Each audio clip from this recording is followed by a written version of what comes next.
All right, welcome to today's webinar. My name is Peter Holding and I work as an outreach officer for Farmers for Climate Action. And I'd like to welcome Dr. Hannah-Beth Luke from Southern Cross University, Mr. Ed Collis from Walgett, and Justin Maricocha from AFI.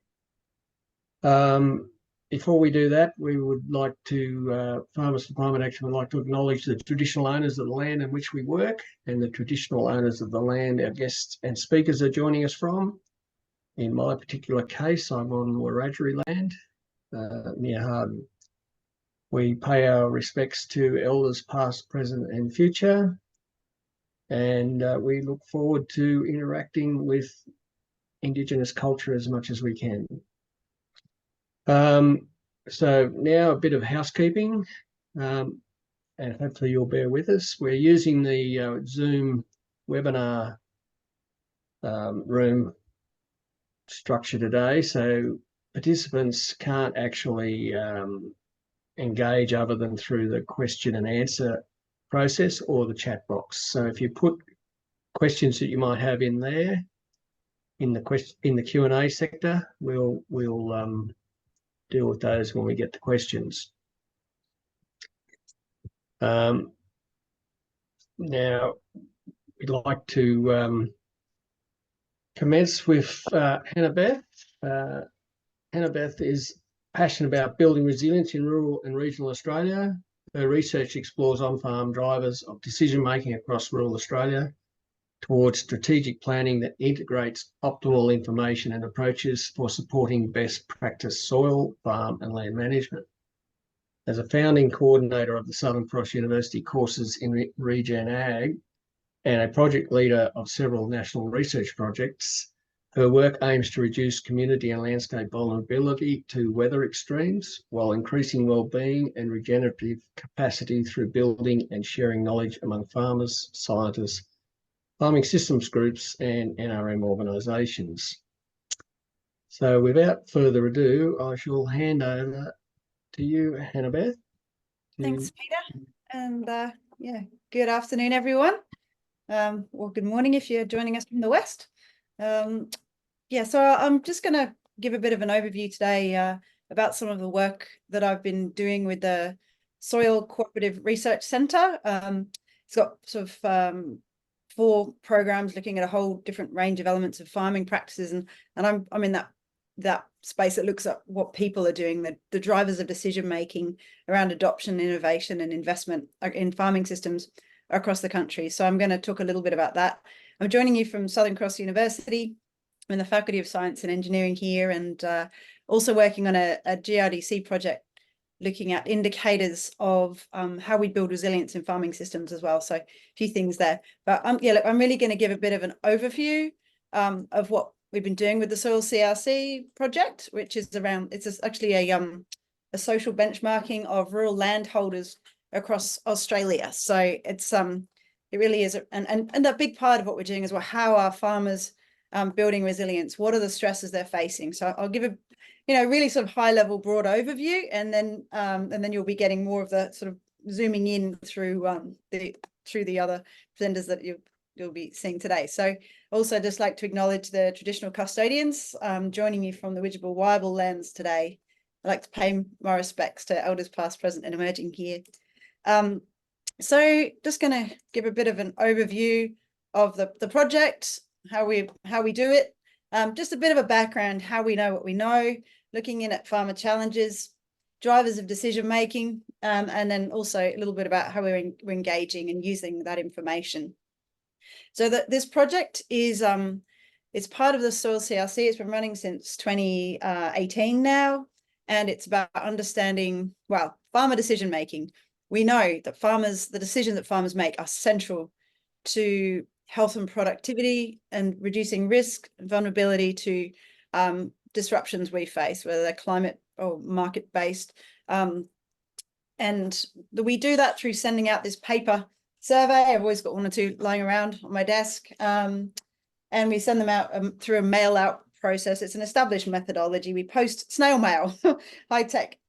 We send sort of, I don't know, about 2,000 farmers a survey across a region, and we get a really good response rate of about a third back. And it's a spatially referenced, so that means we can find out about the practices farmers are doing and what's important to them, and then we can look at their soil type, we can look at their rainfall. So it's really helpful for understanding what's happening across a landscape, and also for strategic planning as well. And so we work with local groups to develop the survey, which is a really important part of what we do. There's about 40 people that are a part of this project. That's just a picture of some of them. You might see a few faces you recognize. It's a massive collaborative effort that's been going on, and we're running surveys at the moment, North Central Victoria and in Tasmania.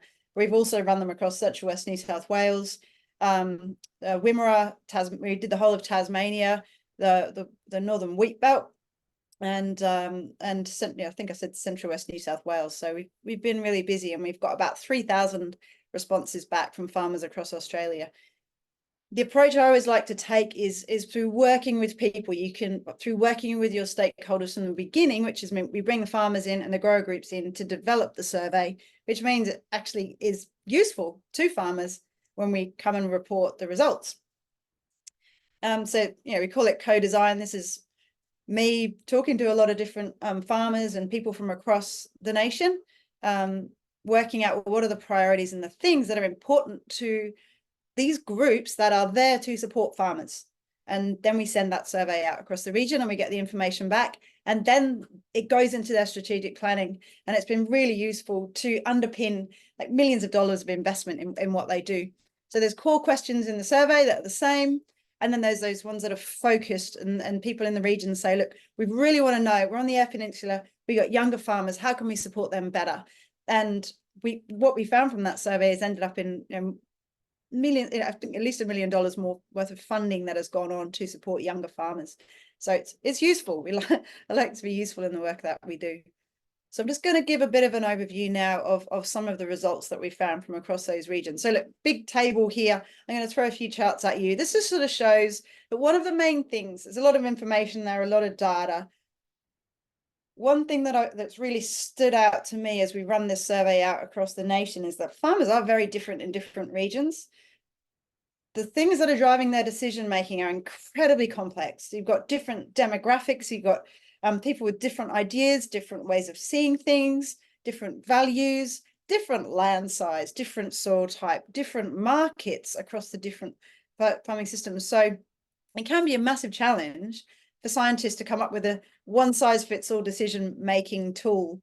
And when one of my PhD students looked at the most useful decision-making tool to farmers across Australia, the most commonly used was their gut. so it's some really interesting things there. But some areas, such as the Northern Wheat Belt, are far more they've got bigger farms, and they're really used to managing large data sets as well. So we look at the things that are important to people. These are the different values they attach to their property. But the main thing here that I think is really important is that across Australia, the most important value to farmers is to have the ability to pass on a healthier environment for future generations. Not a healthier farm, a healthier environment. So that is a key driving factor. And they also love where they live. And obviously productivity is important, but this pops up time and time again for farmers and other landholders alike. There's some of the challenges they face. So just there's as you know, there's many different forces that farmers are needing to deal with across the nation. One is the change in landscape and change in how people are managing and buying land. So one thing we found is that the closer that you got, there's our North Central survey, there's Melbourne down there, it's the red star. And it's just a little pie chart. So the percentage of people on the farm that are full-time farmers. So you see the dark one is a percentage of full-time farmers. And you can see the further away you get from Melbourne, the more full-time farmers you have in each of those local government areas. And you can see that is a national pattern. If you've got the major sort of city built up area, you'll find that same pattern. So obviously that's one thing that farmers are facing and needing to deal with, which is pushing up land prices. And other issues across regions. So looking at changes in weather patterns comes up as a really key issue across all regions. And this is from like quantitative. We ask all different types of questions, but comes up as number one, that and water security. Also, the absence of important services. So that's that rural decline where we're seeing less population in rural areas. That is important to people. That's not just your schools, it's your sports clubs, your internet. Internet was a major challenge and a barrier to being able to use data effectively for half of farmers across Australia. So that's a really important thing when we think about all these amazing whiz-bang technologies we want to introduce. Let's get the internet right first. Also, declining soil health and water holding capacity. So that's a big issue for 60% of farmers across Australia, but in New South Wales, that was a particular issue that stood out as well, as was the absence of services on the Eyre Peninsula. Herbicide resistance, that's pretty consistently concerning about 60% of farmers, and you'll see how that relates with the on-farm issues as well. So this is their regional issues.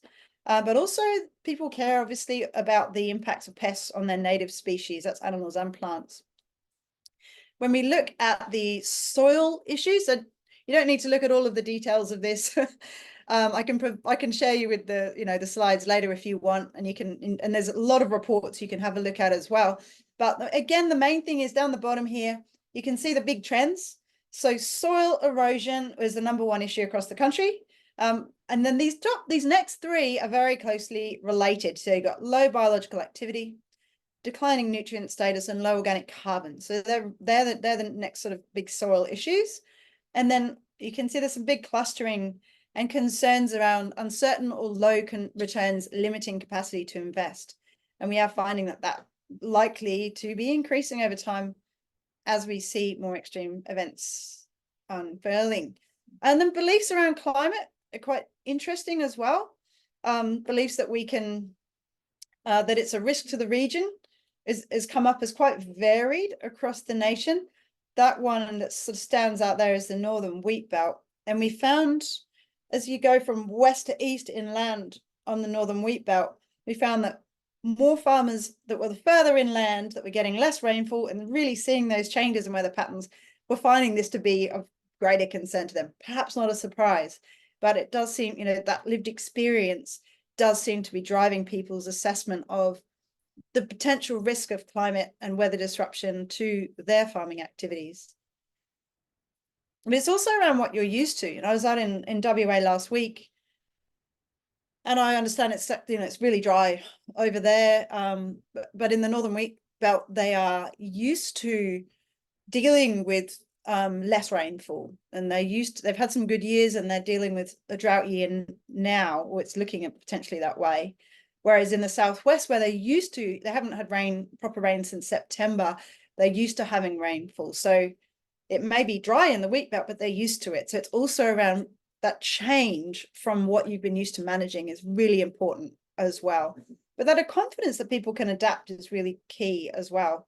And this next slide shows the number of farmers who believe that climate change is due to human activity. So that's still, as you can see, quite low in some areas. So less than half of farmers in the Victorian and South Australian area viewed it as due to humans. So again, that can influence how people perceive what they should do about it. And also half of farmers believe that we need fundamental changes to make ourselves sustainable or resilient.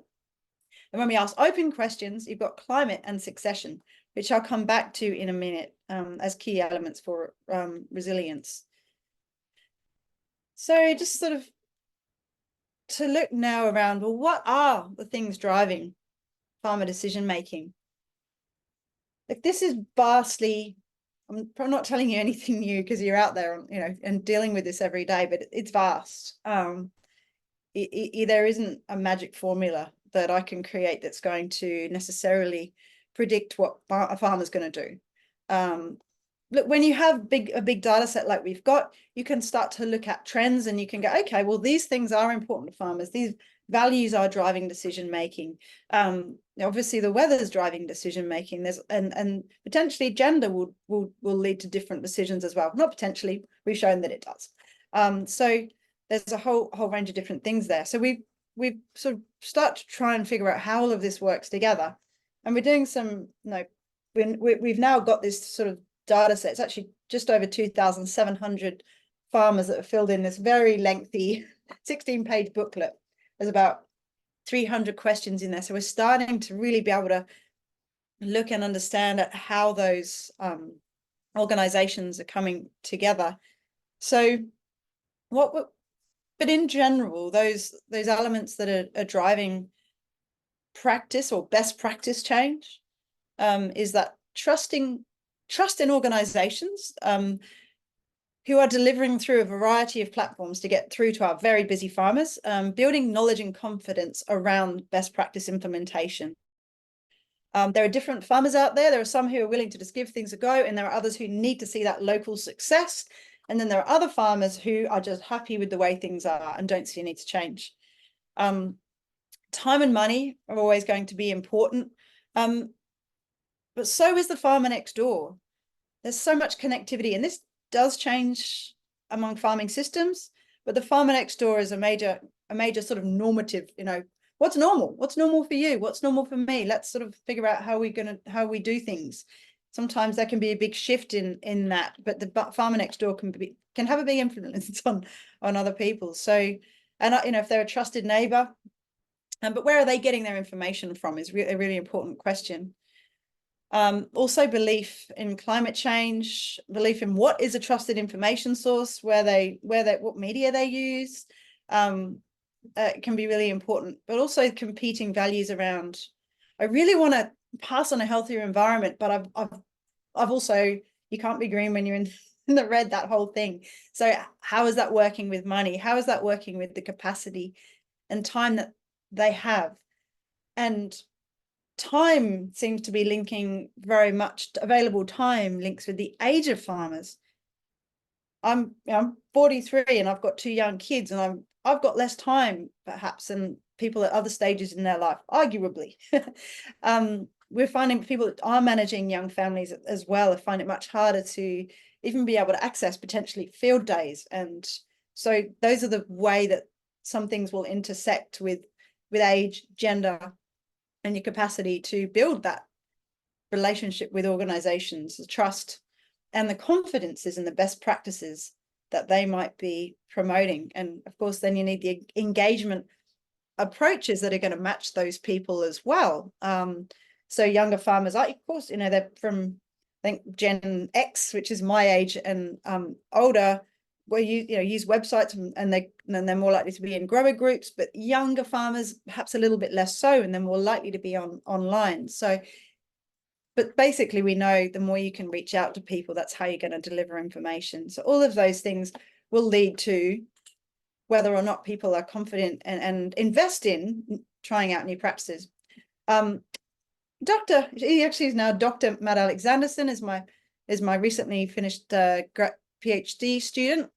And he was very interested in actually regenerative agriculture, trying to understand what it is, how it relates to climate and things like that. And what he looked at was from the soil CRC data set, there's some farmers, about 6% on the Eyre Peninsula, saw themselves as regenerative farmers, but actually about half of farmers were implementing these 10 practices that are best practices that that sort of relate to regen, which is planting legumes, rotations, keeping your ground cover, things like that. So we found from those people that were implementing those best practices, they were more likely to have slightly stronger environmental values. They were open to risk and new ideas, and more likely to see themselves as an early adopter. They had higher self-reported knowledge of best practices and saw their property as an opportunity to try out new things. They tended to be more collaborative in their own decision-making team and less likely to be relying on conventional information sources, potentially looking at global information rather than local information. Twice as likely to have succession underway, and also whole farm planning. More likely to have earned income, but also had the same high reported income, but the same profit, so they were reinvesting. More time and money, whether that's cause and effect, who knows? But they were also almost twice as likely to have changed their operations as a result, specifically of looking at climate disruption. So just providing a bit of an idea of risks across regions. So this sort of, you can see from this that about 45 to 50% of farmers struggle with finances to be able to make decisions and take risks. And time varies vastly across regions, with the northern wheatbelt farmers have more time and the Wimmera farmers have more time, according to this. And the Eyre Peninsula and the Tasmanians are a little less time there. Again, look, each of these is a snapshot in time. You know, and through this we've had fire, floods, drought, you know, so it's the data's only ever as good as you can collect, but we're seeing some big variations there. An openness to change. I asked Peter, should I put this stuff up there? I know it's just a whole bunch of data I'm throwing at you, but between sort of 30 and 43% see themselves as early adopters across regions.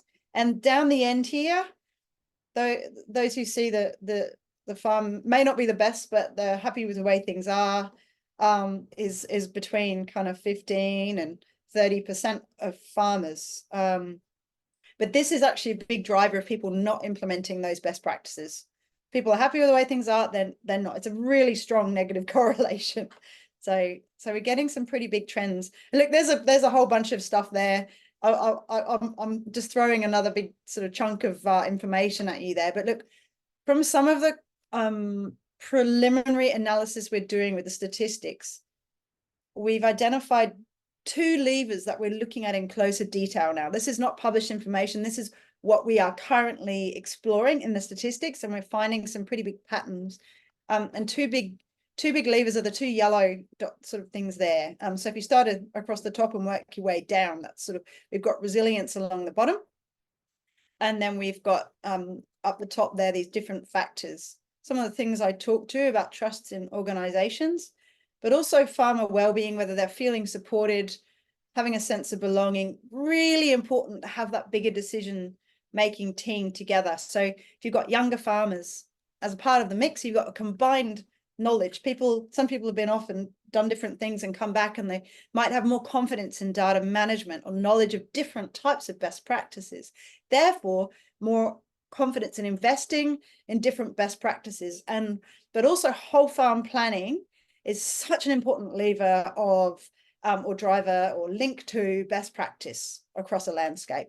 But we did find that whether farmers are linking climate change with human activities did have an impact on the types of practices that they might be doing. So people were more likely to be implementing changes to sequester carbon, making plans to reduce vulnerability if they view climate change as a threat.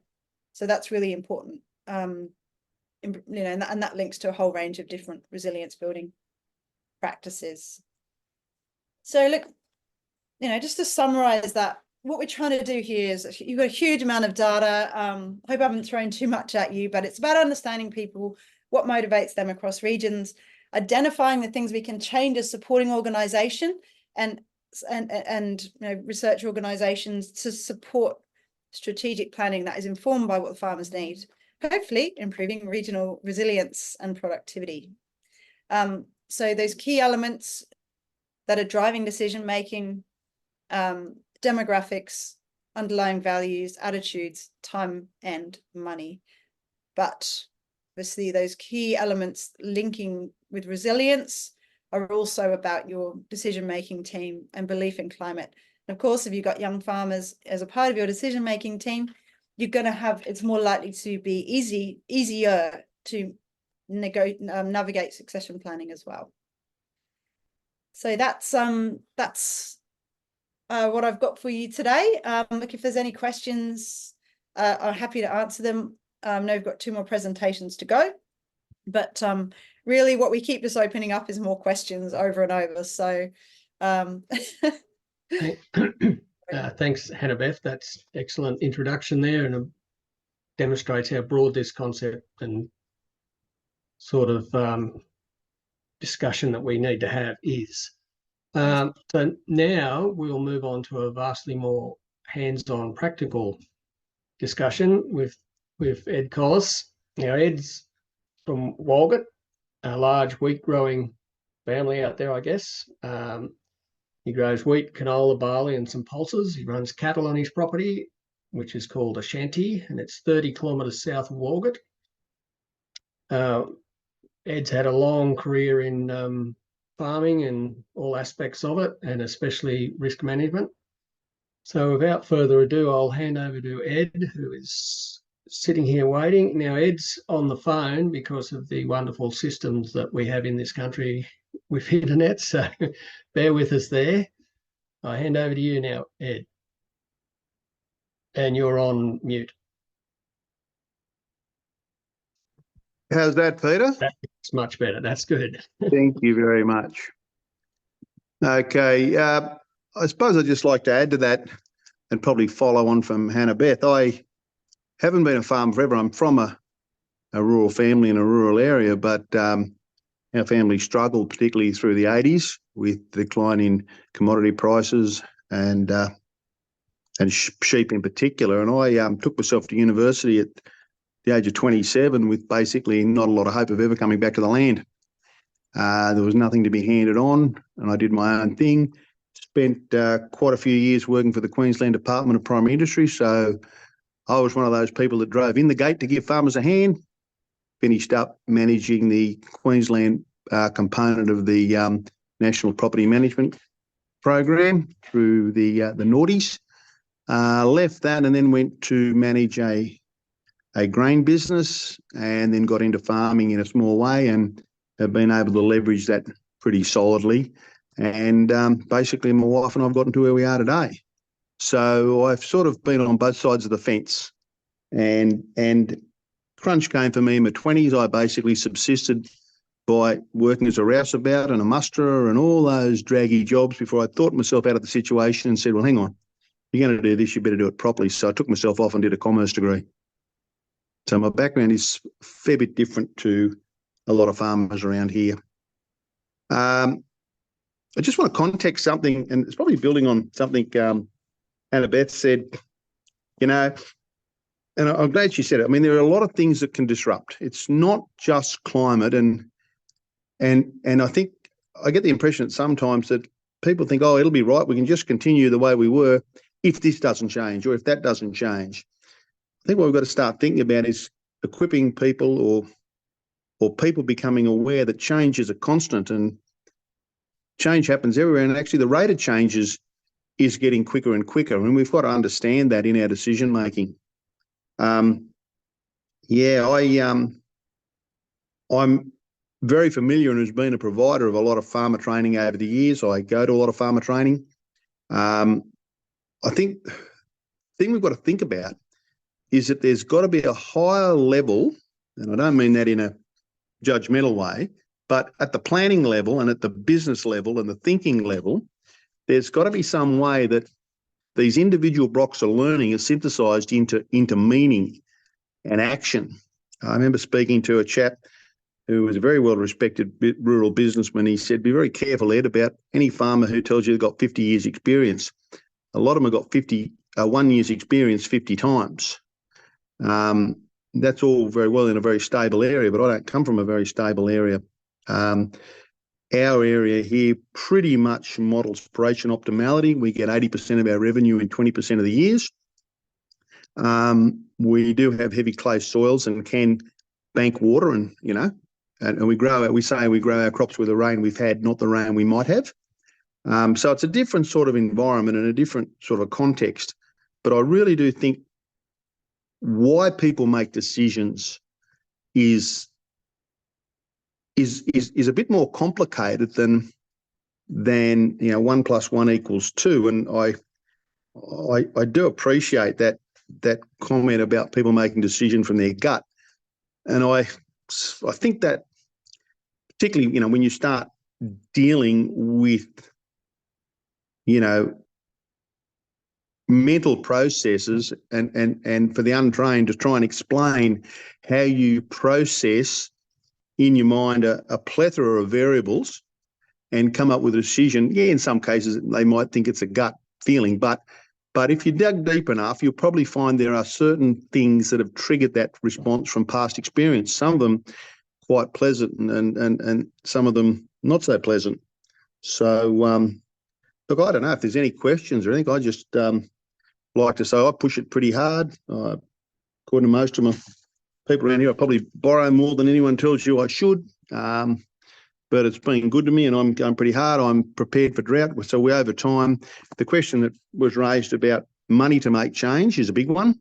Over time, we've done a lot of work with capping and piping our bores, and that's been a wonderful program where we've been able to really save the Great Artesian Basin, reticulate good water and give us water security. So at the moment, our properties access water from 5 artesian bores, and they're down to sort of 720 to 740 metres. So very good water, very good security. We've also used things like the Farm Innovation Fund, great program because it gave us 20 years to pay the money back, to improve and increase our grain storage, but we would like to do more of it so that when we get that, big crop every 4 or 5 years, we can manage that a lot better and build some security on farm. For about the last 12 years, as opportunity has led us, we've cut and stored silage, which we find to be a better alternative for us than hay in terms of putting it underground and its life expectancy. So we've sort of got about 4,300 tonne of silage on farm now, ready to go. We just tapped into it at the end of last year, and luckily it started raining. I suppose I've got a bit of a policy of just trying to be prepared for everything. And I think the way I consider things is the importance in farming is to be liquid. When strife really hits and when you start looking at things like drought, if you really boil it down, drought and getting through drought and being resilient in drought, and I'm not trying to be too simplistic here, but it's really just a function of time and money. How much money you need to maintain, the necessaries of life and your interest rates and your farm, how much money you need and how long do you need it for to get out the other end. And I think when you start thinking about it, then you've got to be really tough on things like, I see grain stored on farm as liquidity, not as fodder. I see livestock on farm as walking liquidity, cash them and just sit it out. There's some attitudes about keeping breeding stock and things like this that, look, I was there when I was a kid. My old man had cows that he was in love with and they bloody drained him every drought. Things like that you've got to be really quizzing people on why do they make these sort of decisions. I think there's something else too about trying to identify the really big decisions that have really made a difference and the really big decisions that have gone belly up. So that's probably, where I'd leave it. I just see, is there a Q&A and is that 2 questions or how's that work? There will be Q&A at the end. We'll have Justin's talk and then we'll have plenty of time, given that you've been very economical with your time. We'll have a lot of time. You said you wanted me to talk about some of the things we spoke of on an earlier phone book. Have I covered most of it or? Yes, you've done a great job. And I think we'll get a lot of questions out of it. So we'll just move on to... I'll just say a couple of things, and this is... It's about the context of these workshops, and I've been having some discussions here with people, and I'm hosting some here. We've got to be a bit careful about shoving content at people too quickly without necessarily appreciating where they're at with the regards to their ability to adopt the information we give them and what the context of it is. I had this discussion with a senior friend of mine in the New South Wales Department of Ag about a lot of technology that wasn't being adopted by farmers and decisions. And I said, look, mate, I've got 5 or 6 things I would love to do, but I can't afford to do them all. So particularly the longer term things, you've got to get ahead of the game to do them. But for a lot of people, it's a case of the first thing you've got to do is show me the money, because you've got to work out if you're going to finance something and do it, how it's affordable. And I think that's part of this initial understanding of the context of doing what has to be done. Now, I'll just give you an example. We cut silage initially in 2012. We had a fodder sorghum crop that just went crazy, so we ensiled it. And then in 2020, we used that through the, because we had, I think, as people appreciate in terms of the recent serious drought, we had a crop in 2012. We had no crop in 2013, no crop in 2014, no crop in 2015. We had a good crop in 2016. We had no crop in 2017. We had no crop in 2018. We had no crop in 2019. We had a crop in 2020, 21 and 22 and no crop last year. And that's based on hard decisions of not planting and not punting, okay? Because risk is not whether an outcome's a risk. Risk is about deviation from a known outcome. And if I don't plant because it's dry, then I don't have a crop loss on the ensuing costs. So that's how ordinary it was here. Now, we decided to refill our silage pits in 2020, and we sowed, and I'll use the old language, we sowed about 750 acres of barley. That had a cost. The foregone income on that barley crop was probably, I don't know, $4 tonne to the hectare at $250 a tonne, $1,000 a hectare, whatever that is, $400 an acre. So rather than pick that up, we spent another $25 a tonne to put down about 4,300 tonne of silage. So the net outgoing coming off the back of that severe drought, the net outgoing and the hole in our cash flow from doing that was, I don't know, quick and dirty, what, $300,000 or $400,000? The cost of putting the crop in, the foregone income of the crop, and the cost of actually ensiling it. Now, that was a decision we really made that was based on our experience and probably not one that a lot of people would feel they could afford to make. We did it. It put it in our cash flow, but we did it. This is about context. These are good ideas, and people will say, why don't you have more fodder conservation? But you've got to be looking at what the context of the business is. So I'll leave it at that. Excellent, Ed. A great example. Now we'd like to move on to Justin. Now, Justin Maracocha is an experienced public policy professional. Looks dangerous, that discussion. Justin is a senior researcher at the Australian Farm Institute. I'm sure many members know all about them, and brings an extensive knowledge about farm risk management. He has worked in Washington, D.C., representing the agricultural value chain in the US federal regulatory and legislative advocacy.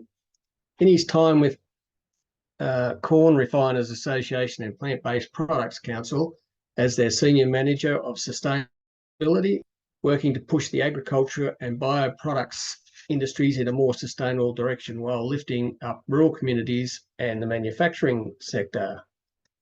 Over to you, Justin. Thank you, Peter. I appreciate it. And good morning, good afternoon, everyone. Good morning to folks out west. As Peter said, my name is Justin Maracocha, and I'm a senior researcher at AFI. Peter, you gave a great summary of my background, but I just want to relate a few more things about myself that put this topic really close to my heart.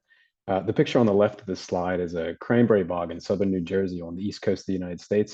And that's really where I got involved in production at the beginning of my career, and saw firsthand the types of the perspective of producers and the types of risks and decision-making required on the ground. And looking at the picture on the right of this slide, though, that's the Eisenhower Executive Office Building in Washington, D.C. I actually took that picture in 2019. Yeah, that's when the former Australian Prime Minister was visiting Washington.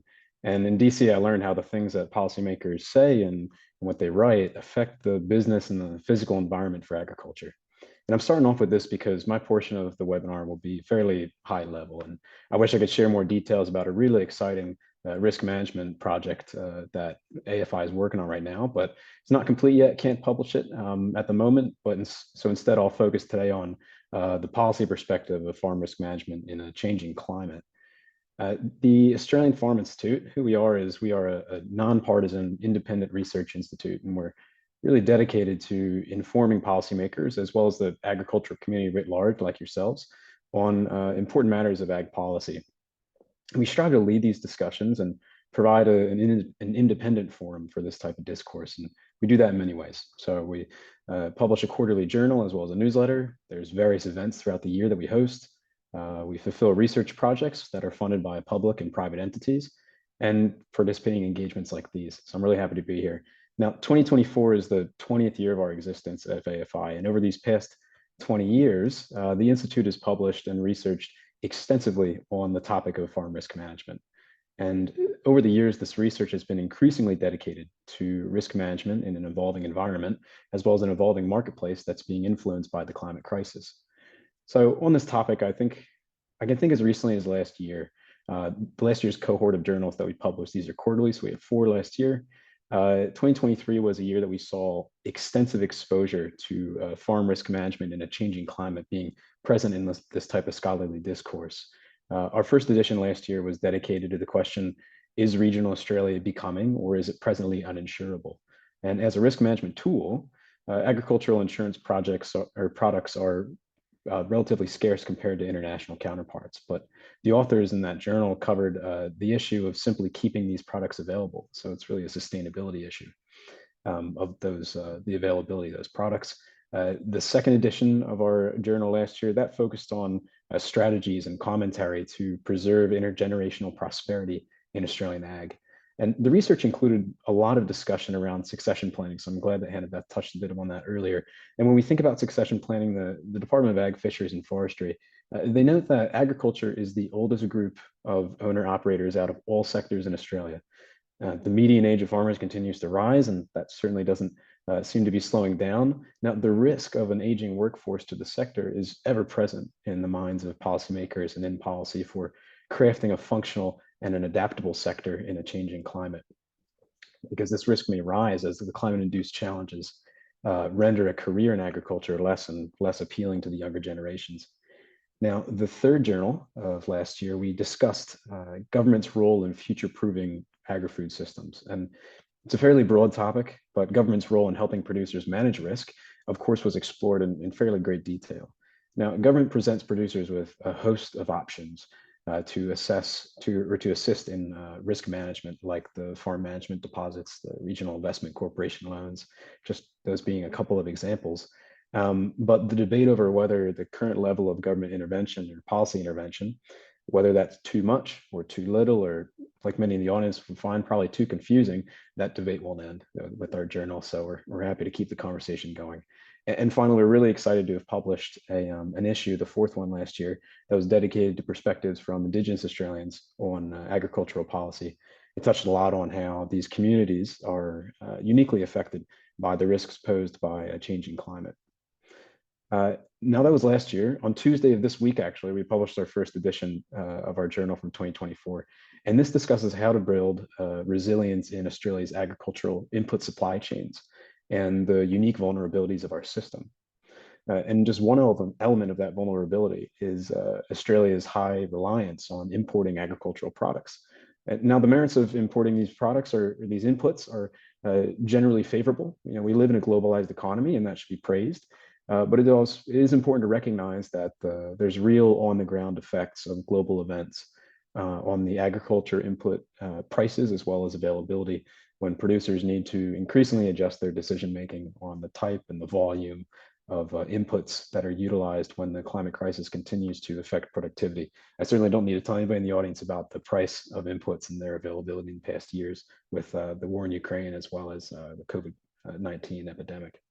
Now, from a policy perspective, we tend to think about agricultural risk in broad categories. So those being production, market, institutional, human, and financial. Other folks will have different names for these categories, but these are the 5 that we've identified at AFI, and all of these have certain effects on individual operations in unique ways, and some of which are more important to various operators than others. Now, it's also important to remember that no risk is static. You know, these change all the time for individual businesses. And in the context of risk management in a changing climate, we see that many of the agricultural programs, policy programs, and much of the focus of government have been dedicated to helping producers navigate the institutional risk of sustainability and ESG requirements. That's a hot topic. It has been for a while.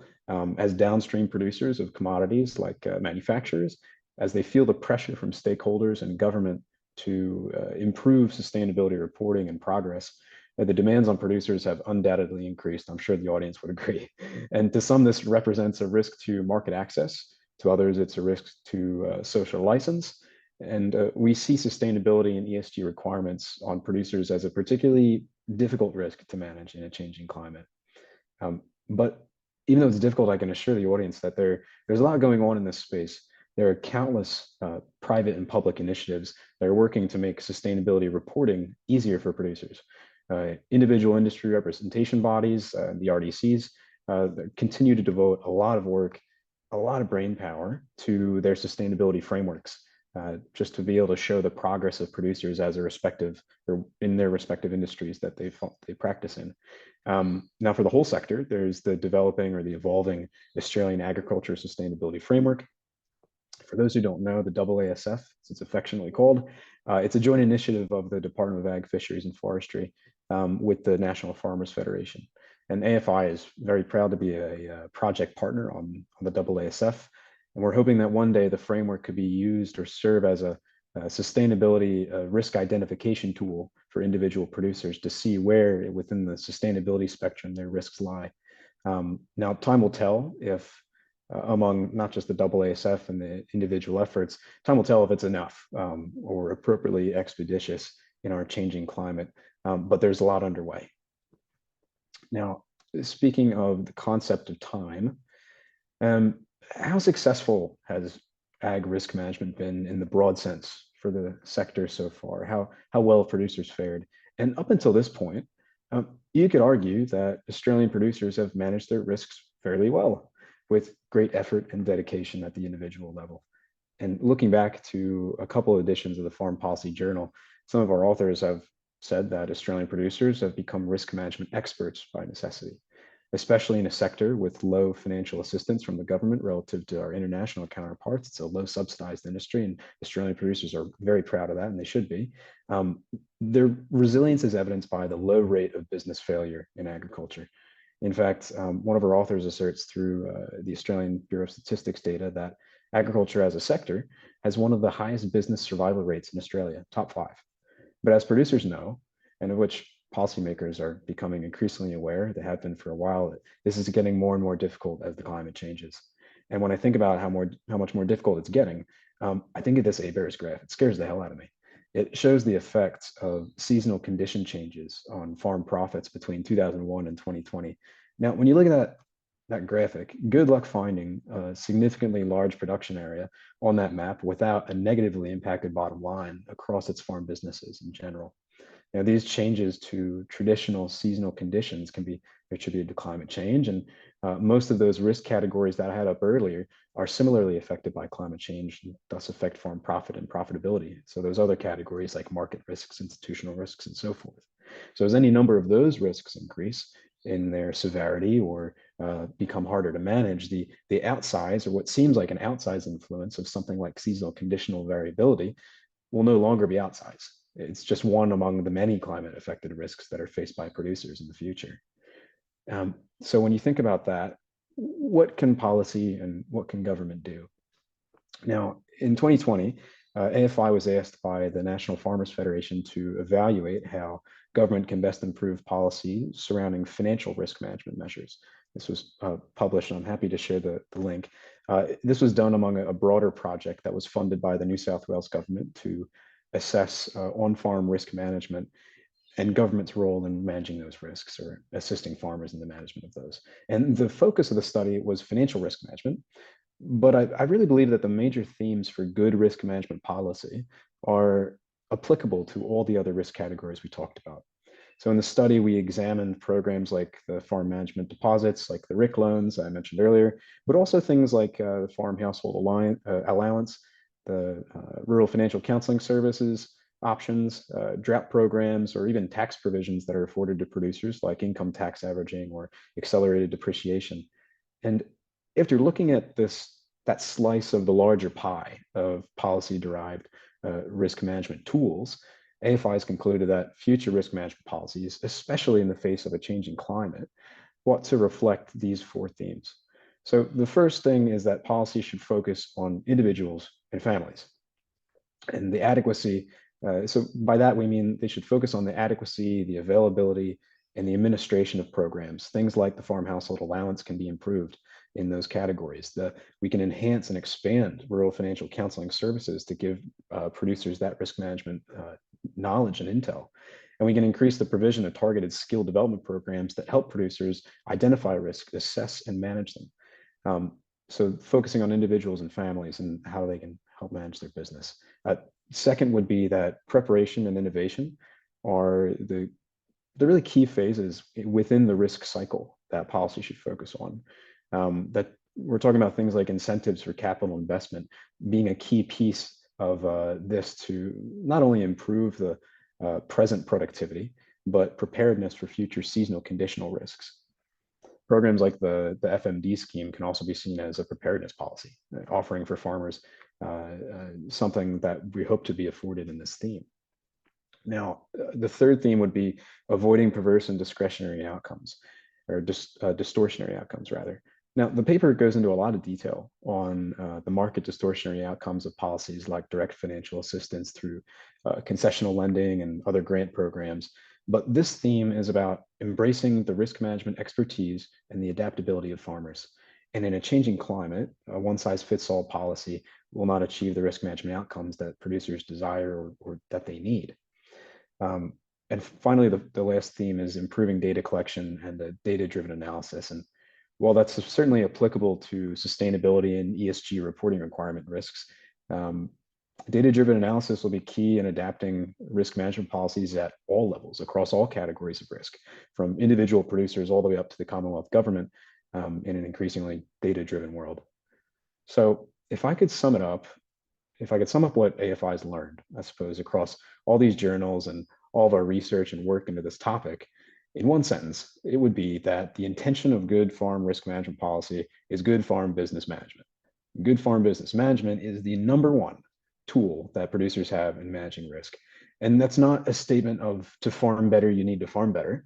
What we're seeing is, among all of our body of work, what we're seeing is a recurring and an underlying theme that public policy is good policy if it enables producers to recognize their business's unique risk vulnerabilities, to make an informed assessment of their options, to utilize the resources that are available to them, and then finally to implement the risk management strategies that they've been informed and assessed to do so. And like our author said in the journal last year, producers are expert risk managers by necessity. So in a changing climate, we just need to make sure that they have the tools and the modest support to appropriately adapt their risk management strategies. So that's enough of me talking. I know that was high level. Thank you for your time and listening to what I hope was some interesting insights into AFI's body work on this issue. I'm happy to be part of this Q&A. And Peter, I suppose I'll pass it back to you. I'll share my screen. Thanks, Justin. That was very informative. There was a question there, which maybe you've answered, but it was how do people get those reports if they're not members of AFI? I guess they need to sign up. I don't know. Yeah, there is a paywall behind a lot of those journals, but the AFI team is, of course, happy to discuss all those outcomes and our learnings through those anytime. And lots of those are published. The final report I was citing there, the 2020 report with NFF, that's public, and I'm happy to share the link. I'll chuck it in the chat. Yep. We'll do now. We've got lots of questions, and Ed seems to be a star. He's got a heap, so I'll start off with Ed. What are the ways you monitor your operation and when you're monitoring it, what decision-making outcomes does that cause around wet and dry times? Can you hear me now? Yeah, I can hear you. Yes. Oh, okay. Okay. Thanks for the question, Margie. Margie's an old friend of mine. In terms of monitoring soil, it's okay. A predominant piece of equipment is the moisture probe. Okay. Now that helps us to determine what our current soil moisture process is. Now, on the back of that, we have an understanding going back of what our cumulative rainfall has been and what our drawdowns from previous crops are to get an idea of what deep moisture in the soil should be. Calculating this, say, in a fallow period, we don't like to plant anything until we've got a full stick of moisture, sort of a metre or better than a metre of mud in our clay soils. Our heavy clays have a pretty handy water holding capacity, so we do the maths on plant available water to understand what our starting moisture is, because that's the reserve that we grow our crops with. When it comes to looking at what we do going forward, El Nino, La Nina cycle and the Indian Ocean dipole are pretty important to us in terms of our part of the world and for climate. But I'd be very reluctant to plant anything on a suboptimal soil profile, you know, going into something that was being called an El Nino, La Nina year. I just sit back and not bother. You're punting. You don't know what the outcome is. But if I've got a full stick of moisture and I'm looking at somewhere between 175 and 200 millimetres of plant available moisture plant available water in the profile, and those conditions look positive, yeah, I'll have a go. So I suppose we then look at what crops we're going to use to pull out of that profile. Now, you know, a lot of people will do the numbers on wheat pulling out about 90 centimetres, but we know if we sow early wheat here, and this is something we're already all doing, I think, to deal with climate change, is farmers are sowing much earlier with better varieties. And if we can get our wheat in an early variety in April, we're probably looking at closer to drawing down on a 1 to 1.2 metre moisture bucket, would give us a better potential because we get better root growth, better root development early, and get our secondary roots down earlier. Having said that, we then look at the other crops we might grow, faba beans or chickpeas, and realise that they're probably only going to tap into 60 or 70 centimetres of the moisture profile and give us some, hopefully, disease break and nitrogen benefit. So going into the following fallow, we should have a better starting point than, say, after a heavy wheat crop, and a hell of a lot better than after something, and I don't grow it, a dryland cotton crop or even sorghum, which I'm not a great fan of either. So they're the sort of decisions we make, is how much mud's and water's in the bucket, what the carryover's been, what it is at the moment, and what are the expectations going forward in terms of it being replenished, and then what the crop might draw out of it. Thanks, Ed. That was great. But the decision making, if it's not there, it's not there. Don't just sit quietly. Yep, you're back again. You're dropping in and out a bit, Ed, but no, you're fine. How's that? That's good. Yep. Now I've got a question for Justin. Thanks for the information. I have a quick question. This comes from Jonathan. Do you believe the pace of regulatory reforms in this area is keeping up with the current and future risks? What would be a good indicator that these reforms are progressing at an appropriate pace? Thanks, Jonathan, for the question. I appreciate it. And it's a hard one to answer, because if it were quick enough, then we would have done it tomorrow or yesterday, right? To make sure that we have a net zero sector that can ensure sustainability for producers in a responsible and equitable way. But listen, the Department of Ag, Fisheries and Forestry, not just at the Commonwealth level, but the respective departments of ag across all the states, are working very hard on this issue. Within DAF, I know the ag and land sector plan is being developed and soliciting input from stakeholders across the country. And I hope that once that plan is complete, we should have a really nice roadmap to ensure that the regulatory landscape is fair and on pace and on track to really respond to the issue and how severe it is. So hopefully that was enough. Very good. Hannah Beth might like to comment on data quality. There's a question here. We don't want to denigrate other organisations, but it seems to be a common question that comes up. Is ABARES data well regarded? I'd love to ask all of you. I mean, I don't know. Do you all out there, all 94 or 85 people in attendance, do you review it as something that you just, I haven't asked anybody. Look, I mean, it's collected through a pretty rigorous process. As far as I understand it, it's a pretty standard approach to collecting information. Sort of census style data collection, as I understand it. So I don't see any issues with it. If anyone's got anything they want to flag, go ahead. But it seems pretty good to me. Look, I think it's very ABARES data is, I guess it provides a really good foundation to be able to have a look at what's happening across Australia, and we reference it, in the work that we do, because we're able to drill down a lot more, but we can often just check cross-reference with ABARES and no issues identified. Very Yeah, good. and Beth, if I could chime in, just add on to that, you know, with AFI, our authors routinely cite ABARES. We really respect them as a key institution within the sector. Very good. Now, David Ward would like to know, Ed, if you're keen to know if Ed is planning to do what he's planning to do re-emissions of running a mixed cropping and livestock operation. You mentioned there a minute ago about sowing earlier, but have you made any other subtle changes? Yeah, I'm just not sure what I'll try to cover it with a shotgun approach. In regards to emission on running a mixed cropping and livestock operation, if he's thinking about, okay, for starters, I am not going to get into carbon trading, but that doesn't mean I'm not going to accrue it, because I believe that farmers, I personally believe, and people can do what they like, that once you sell off your carbon credits, you're going to be short at the end of the day for what you need to offset your emissions. So I'm keen to hang on to them. Are you there? Yeah, we've got you. I'm keen to document and record that, but I'll be hanging on to them. That'll be part of it. The next thing I'm looking at, I run once more an 80-20 type operation. So I'm quite happy not to be stocked. Now, obviously, I need to understand better, and it seems to me the people that make the money out of assessing, you know, pasture and native veg are the people who put the projects together more than the farmers. But I've usually got feed to burn, and I don't literally burn it, but I run a rotationally graze, and I've got heaps of dry matter.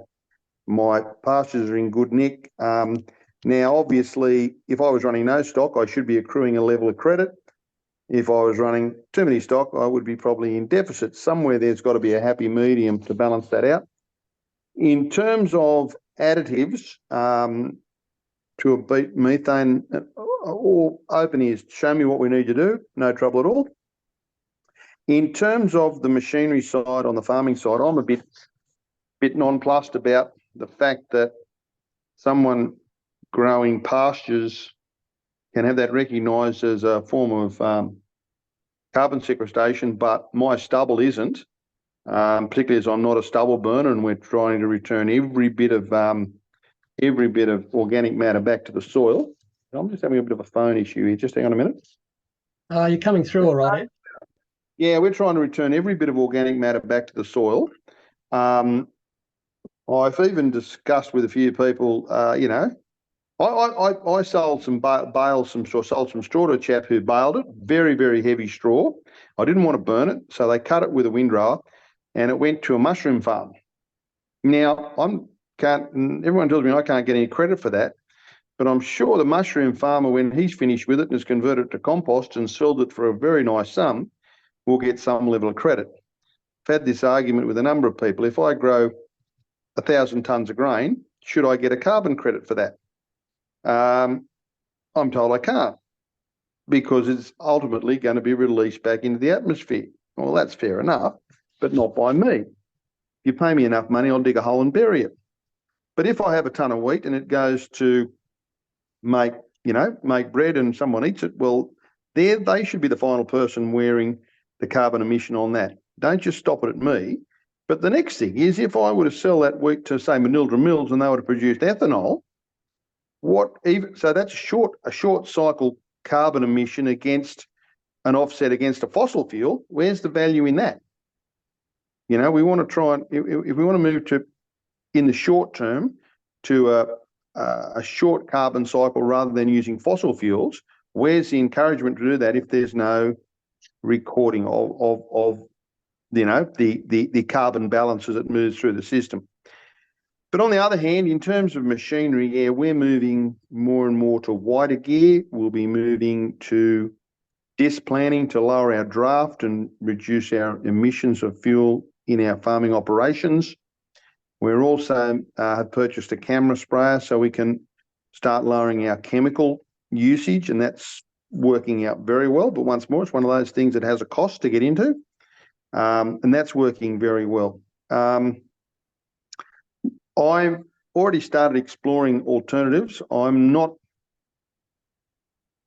particularly impressed with the idea of electricity or battery power in agriculture, but I am following relatively closely what's happening with hydrogen. And I think that's pretty exciting from the point of view of major manufacturers moving to, internal combustion engines running on hydrogen. I think that's interesting rather than a hydrogen cell.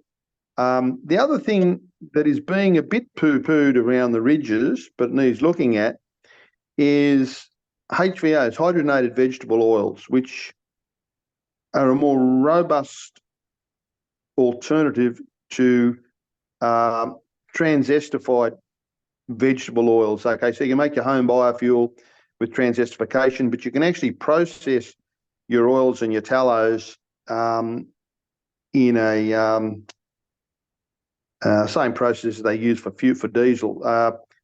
I'm trying a distillation tower, and you can turn it into a product that's much more stable and much more sympathetic to current internal combustion engines. And once more, it's a short cycle product. My quick and dirty math says if it was done without too much movement of the grain and we could retain, say, canola oil on farm, it could be very useful.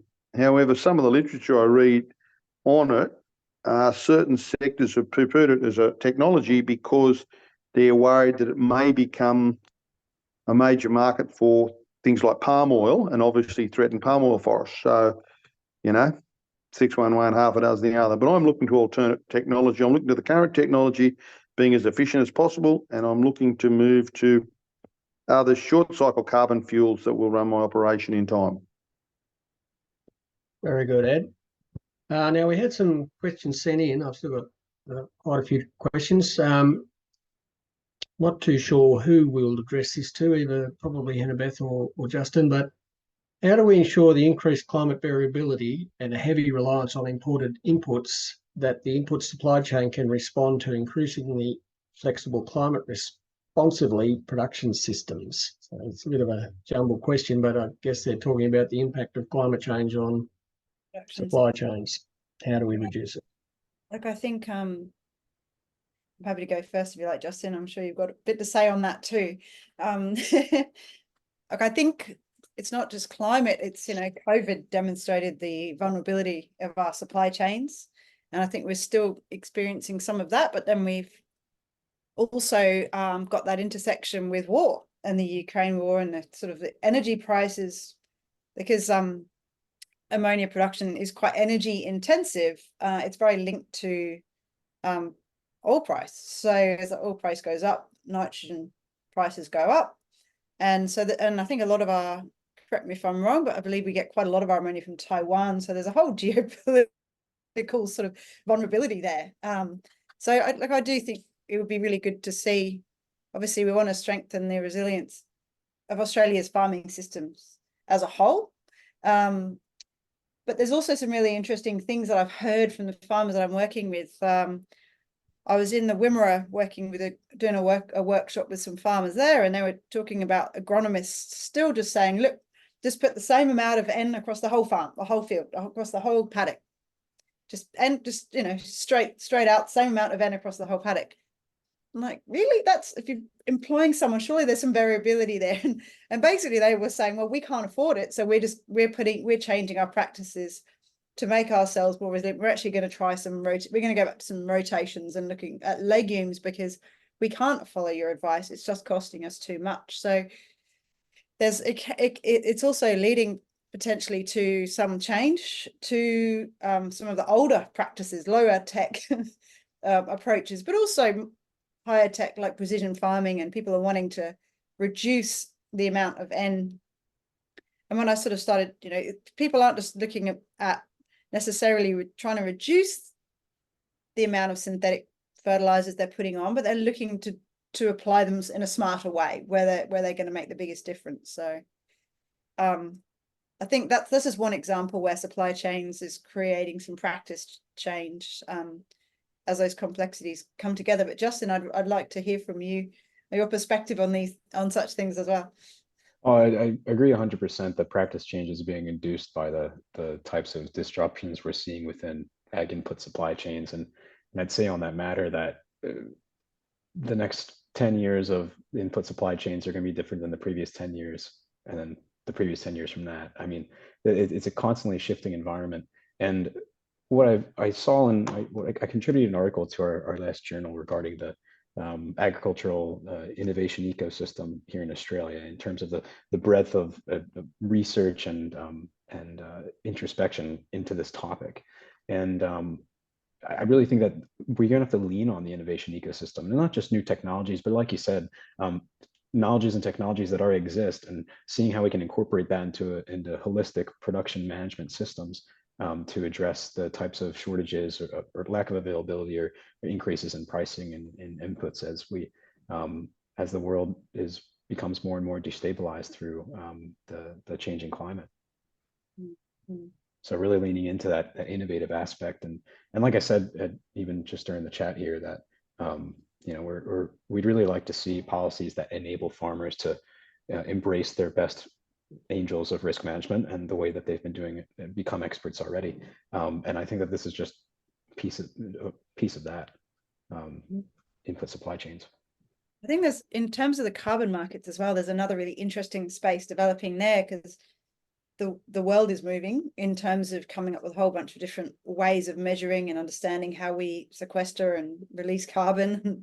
And on one hand, we don't want the Australian market to be left behind, and Australian farmers to be at a disadvantage in relation to those international markets, because so much of what we produce goes offshore. But also, I think there's some really interesting things that are coming out of our surveys that are farmers who are, I saw the question on regenerative ag, farmers who do, we specifically surveyed people who are doing regen ag. We were like, look, regen farmers, what are you doing? Why are you doing it?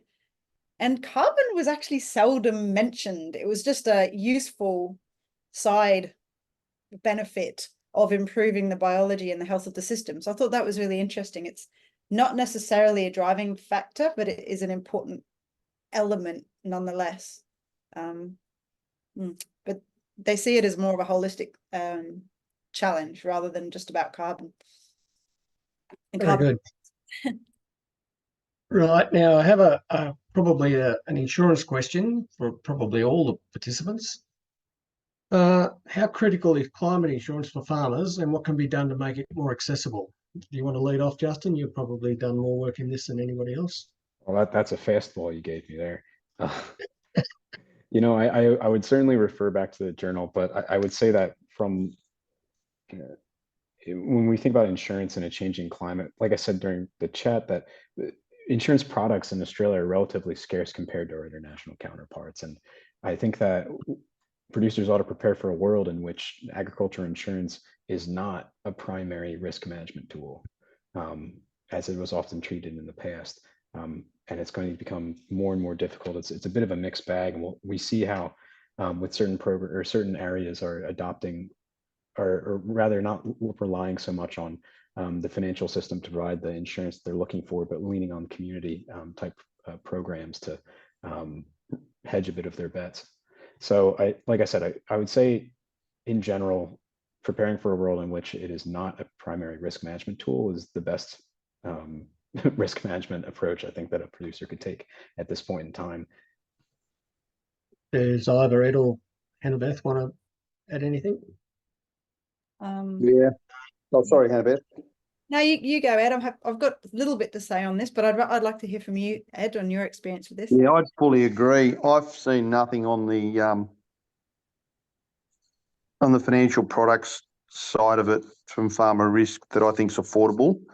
Look, we're even all struggling at the moment with our ongoing farm insurance, given that we've got to pay our fire services levy and stamp duty and GST on a lot of it. So I just see it as yet another thing that'll fatten a free rider on the industry. I just can't see it happening. Anything I've seen too that links you to local weather stations completely fails out here. I'm 35k to Walgett and I'm 85k to Coonamble. So, the property by property variation, and the BOM refuses to use any of the automated property stations.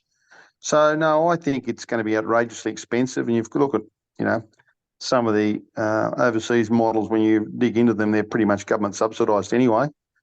I think if farmers want to look at an insurance, well, think about a bit more silo space or some hay in the shed or other things like that to, to cover their risk. I do not see, I very much of the view that, I'd be preparing, well, we do it anyway, but I just don't see it as being viable and going into the future. So learn to live without it if you've ever had it. Very good, Ed. Hannah? Yes. So I guess a couple of things. So we looked at the flood recovery study from the Northern Rivers. So I surveyed I think it was about 800 residents across the Northern Rivers about 6 to 8 months after the big flood that we had in 2022. And I presented to the insurance inquiry last, 3 weeks ago or so. And we found some pretty key things there. And, one thing that was very clear was that farmers were the slowest group to recover, because obviously they've got not just dealing with the house, but they're also dealing with all of the lands they've got to manage and deal with and bring back. And I think at that point, I think 36% had zero change. They were literally just back. They had nothing had moved for them. And there were some pretty key statistics there in terms of, it was the insurance process didn't work very well, really. It really did. And you often found, whether, inside and outside of farming, people who just went ahead and redid things themselves moved forward so much faster. And that means they're back on their feet faster. It means that they're not waiting for an assessment. They're not waiting for a battle. They just get on with it. So I wonder if there's other ways other than just relying on insurance companies, or we just really need insurance companies to step up from where they are right now, or think about how we do insurance differently. Because that's, that if anything, that in that case, it didn't propel people forwards. It might have held them back. And the other thing is, and I was looking at that model, the climate impact model that you showed earlier, Justin, and I looked down, I saw the Eyre Peninsula is, projected to have very little impact, and that model has been taken to the Eyre Peninsula, and farmers have been told, well, you're not going to get much impact by climate change. And they've gone, okay, great, that's great. And what's the quote? All models are wrong and some are useful. We're still only we're still making big predictions with the best information we have available. We survey all these farmers, we can make inference with, we can take an educated guess, but it's only as good as the data that goes in. So what also are those assessments going to be built on? I think there's some statistics that showed, I think around 2021, the impact of natural disasters in Australia was cost around $32 billion. And they project that to go up to triple by 2050. So how do we deal with that kind of scale? It's a really big and wicked question and problem that we and insurance companies and governments need to be working on. No silver bullet here, sorry. Very good. Now I've got another question, may kind of fits, I guess, but from Ian Field. Aside from climate-driven risks, what does the panel think will be the risks and opportunities for US and Australian farmers if there's a second Trump presidency in the US? And more broadly, any insights on regional and political uncertainty on the effect on Australian farmers? Who would like to have a go at this? Nobody's putting their hand up. Justin's going to have a go. He's brave. I'll give it a go. You're picking on the American asking about Trump. Geez, there's a lot to unpack with the prospect of a second Trump presidency, but as it relates to Australian producers, just from his public statements, you can tell that there is going to be a radical shift in the trade regime in the United States, and agricultural commodities will not be unaffected by that radical change. From my understanding, the U.S. Department of Agriculture will be significantly disempowered from providing conservation assistance and subsidies to producers. So when you think about the key markets for U.S. Grains or other agricultural commodities, let's say Europe being a key market, I think Australian producers may find more advantageous markets in the places that the U.S. will be at a disadvantage when it comes to sustainability. in addition to that, the types of focuses on biofuel developments and whatnot will probably impact the market dynamics for Australian growers with biodiesel and canola. I think that the Trump presidency would probably yield a greater focus on ethanol. One of his key constituencies is farmers in the Midwest, and they're the biggest ethanol producers in the world. So how that affects the biodiesel markets in Europe may also be an interesting outcome for Australian farmers. But in general, I think Australian farmers are on a faster track to sectoral sustainability than U.S. farmers, and as that topic keeps increasing in importance for ingredient manufacturers, food manufacturers, all the folks down the value chain, I think Australian producers will be at a greater advantage in global marketplaces compared to Americans. Ed's going to say something, are you, Ed, or not? Yeah, I tend to agree. I think there's a lot of factors that are more important than who's going to be the US president. We've got a situation discounting China. Last figures I saw said we have a world stocks to use ratio of about 16% for wheat. That's pretty tight. We're starting to see in the markets a building in pricing for chickpeas into the subcontinent. So there's obviously something going on there. If we do see, a strengthening, particularly as was pointed out in the corn market for biofuel and the soy market, we could see more acres hang back that way. And, I don't see the actual presidency making a hell of a lot of difference. Or the policy making a lot of difference. It'll be more on what US farmers' ability to respond to it are. And remember that in an El Nino, La Nina situation, they're in the La Nina stage for them going into that. We have fairly dry conditions in the US in places, also in Africa and South America. So I think it's going to be more, fundamental supply and demand than the politics of grain in the US. I think one of the things that's probably been keeping wheat down a little bit at the moment has been the Russian and Ukrainians have been unloading it as fast as they can in search of hard currency, probably discounting it to get the cash in that they need. I think that'll eventually run out. I think that the China postponing its delivery of US and Australian contracts has all been about filling those contracts with cheaper Ukrainian and Russian wheat if they could get it, and they'll come along and buy when they're ready. So actually, I think that you could find a situation where US producers, because they have the markets to allow them to do it, will just get into longer carries with their grain and eventually shift it. That'd be my view. Yeah, I think what I'd add to that, I agreed. In terms of, Trump, we'll see what happens. But I think geopolitically, at the highest level, if we can maintain good relationships with our neighbors, that's demonstrated to have better effects on our markets. I think the wine industry is one example where we've managed to, rebuild relationships with China, to the extent that those markets are opening up again now. So there's keeping relationships and communications open internationally. It seems to be a really important part of maintaining our trade routes. And the more trade routes we have, the more resilient our markets are going to be. Very good. Now, we might make this the last set of questions, but to take it in a different direction, and I don't know who this question came from, can we discuss intensification of farming systems in WA and I guess other places in response to drying climate, confinement feeding, feedlotting, and plus and minuses of both systems, pasture detriment, all sorts of things, social license, economic benefit.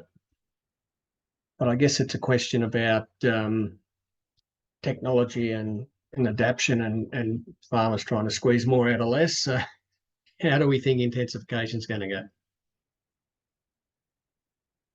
Anybody? Ed, have you got a view on it? Do they do much livestock sections? What do they call it? Confinement feeding out your way? Yes and no. I think there'll be some aspects of it will come about. One of the problems we have in New South Wales is the situation with the Department of Environment and Heritage here, and the requirements pretty much as if you were going to build a an intensive piggery at St Mary's in Sydney. So we've seen in the last 5 years the Queensland feedlots double in size, and as a result we've seen the major export of grain and livestock and potential jobs from northern New South Wales into Queensland as their government supporting and allowing those sort of developments. Bloody nightmare here to try and get a development up in New South Wales. On the sub 1,000 head cattle feedlot, for example, look, 1,000 head's not worth bothering about from the point of view of a serious investment, but we are seeing a lot of smaller drought type feedlots, and we are seeing a lot more of the use of sacrifice paddocks, small paddocks, so cattle can be finished. When I use my silage, for example, I don't use it for survival feeding. I maintain a production schedule. For example, I will calve down cows, I'll wean calves early, I will take the cows and then lock them up or put them on a full feedlot ration, and 100 days they're gone. The problem goes away, generally in sacrifice paddocks. I'll then take the calves through the feedlot entry and I'll sell them. So I feed with an endpoint, and that endpoint is a strategic destock into a known market, because as things get drier and well turned off cattle, obviously hold their value, and if I can see the opportunity, I will. So I think there will be a better understanding and a more strategic outlook on feeding than in this area than we've probably seen even east of us, where they just throw a bale of hay out and hope for the best because the cattle are nearly dead. But eventually it does rain and you lose a few, don't worry. Well, no, we know here if we don't do it properly, they'll die. So we are doing it a lot better out here with the idea of destocking. As a result of the prolonged drought, I think most people will tell you that their stocking numbers are right back over what had probably been traditionally run.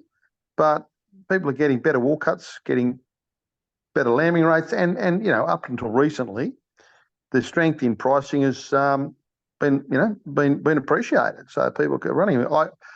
Something that has happened. I made a comment in the drought that I can remember as a kid, seeing bloody paddocks, scalded dry paddocks with bloody wobbly half-dying ewes running all over them in a dust bowl. You don't see that here anymore. Okay. Doesn't happen. People destock and they maintain their ground cover. And that's something that farming has probably taught us in general, and stubble retention, just how valuable ground cover is. And more there is a growing understanding of the quality of that ground cover. You've got to be moving to perennials and goods, a good legume base, even if that's only a Burmetic. And so I do think there will be an intensification, but probably not wall-to-wall feedlots here. It's not conducive to it. Annabeth or Justin, have you got a comment? You don't have to have. No, that's all right. All right. Well, we're almost at 1:30. We've been going for an hour and a half, and I thank all the participants for the questions. And I'm sorry we haven't got through as many as we would like to get through. I'd like to thank Justin, Ed, and Hannabeth for really engaging and interesting talk today. I'd like to say also that anybody that's participated today and is interested in this topic should probably keep their eye open to courses that are going to be run by DPI, and who knows, all sorts of bodies are trying to run information sessions on this space. So keep your eyes open and participate where you can. It's an interesting topic, but it's quite a broad topic. So without any further ado, I thank everybody for coming, and that is it. Thank Thanks, you. Liam. Peter, I've just spruiked our courses a little bit in the chat there. Right. Yeah. Thanks so much, Thanks, everyone. Peter. See ya. Good to- See you, Justin. Yeah, thanks,